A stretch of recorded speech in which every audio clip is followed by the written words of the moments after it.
tekanan darah tinggi atau hipertensi yaitu suatu keadaan di mana tekanan pada dinding arteri terlalu tinggi, atau bisa didefinisikan sebagai tekanan darah di atas 140/90, dan bisa dikatakan parah jika tekanan darahnya melebihi 180/120. Hipertensi dapat menyerang berbagai macam kalangan usia, yaitu mulai dari usia muda, usia dewasa, bahkan usia lansia. Hipertensi juga dapat menyerang orang-orang dengan yang pertama memiliki riwayat keturunan hipertensi, yang kedua yaitu pecandu alkohol dan rokok, yang ketiga orang-orang yang mengalami stres, dan yang keempat orang-orang dengan pola atau gaya hidup yang tidak sehat.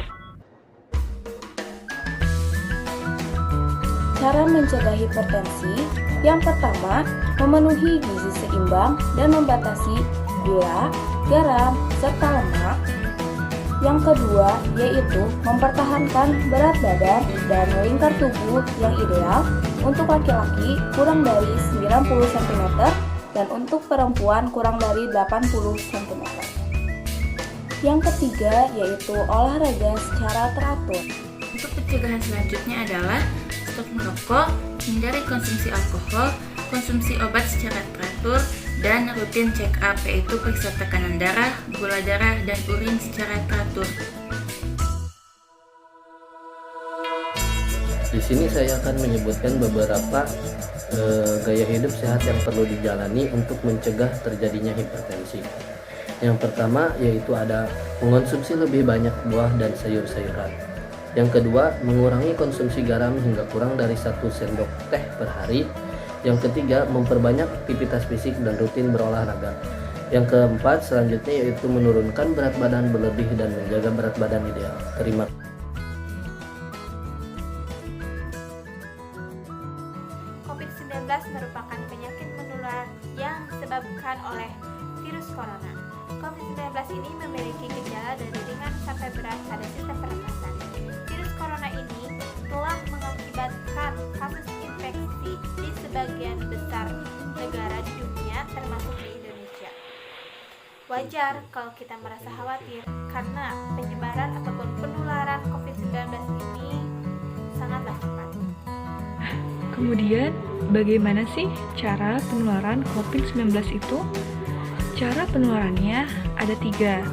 Yang pertama, melalui droplet dari batuk atau bersin udara dari penderita yang menderita COVID-19.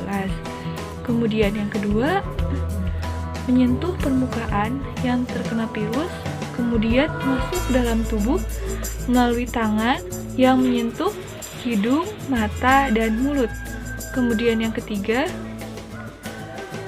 berbicara langsung atau berkontak langsung dengan penderita dengan jarak kurang dari 1 meter. Nah, COVID-19 ini mudah menyebar walaupun penderitanya tidak mengalami gangguan sedikit pun. Cara pencegahan terbaik untuk penanganan COVID-19 ini yaitu menerapkan physical distancing, yaitu menjaga jarak 1 meter. Kemudian rajin mencuci tangan dengan menggunakan air mengalir dengan sabun ataupun dengan menggunakan hand sanitizer. Kemudian memakai masker saat berada di luar rumah ataupun sedang beraktivitas. Kemudian tutup mulut dan hidung dengan menggunakan tisu saat batuk ataupun bersin. Kemudian meningkatkan daya tahan tubuh dengan pola hidup sehat seperti mengkonsumsi makanan yang bergizi, olahraga yang teratur, terus kemudian istirahat yang cukup dan menghindari stres.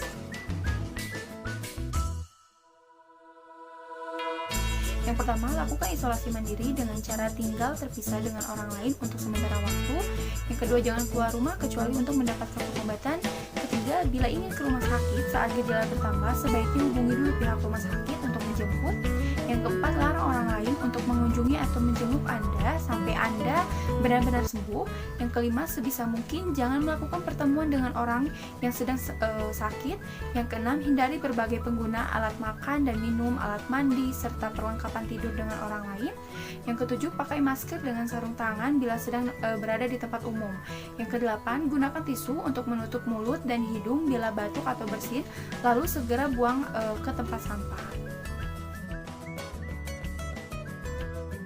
Penanganan COVID, apabila terdiagnosa COVID-19 dapat melakukan perawatan mandiri di rumah dengan cara lakukan isolasi mandiri selama 2 minggu dengan tidak keluar rumah dan menjaga jarak dengan orang dalam satu rumah.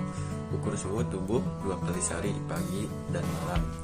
Cuci tangan dengan sabun air mengalir atau hand sanitizer. Banyak minum air putih untuk menjaga kadar cairan tubuh. Istirahat yang cukup untuk mempercepat proses penyembuhan. Konsumsi obat pereda batuk, demam, atau nyeri setelah berkonsultasi dengan dokter. Perhatikan gejala yang Anda alami dan segera hubungi dokter. Adapun tujuan vaksin sendiri yaitu yang pertama, mendorong terbentuknya kekebalan kelompok atau herd immunity. Lalu yang kedua, melindungi dan memperkuat sistem kesehatan di masyarakat atau kekebalan tubuh. Lalu yang ketiga, meminimalisir penyebaran virus itu sendiri. Dan yang terakhir ada untuk melindungi orang-orang di sekitar kita.